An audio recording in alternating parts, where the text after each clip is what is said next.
In this video, let's compare Coolify versus Dokploy and find out which one is better for you. Coolify is an open source platform that lets you self-host apps and databases in a simple dashboard. It's beginner friendly, integrates with GitHub and GitLab, and is great if you want ease of use with automation. Dokploy, on the other hand, focuses on being lightweight and giving you more control over deployments.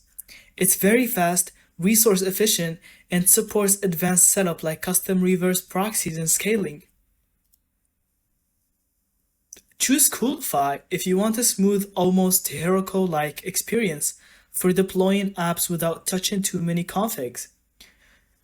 Choose Dokploy if you're more technical, care about performance, and want deeper customization. In 2025, both are excellent, but your choice depends on whether you value simplicity or control. So which one would you pick, Coolify or Dokploy? Let me know in the comments and subscribe for more videos like this.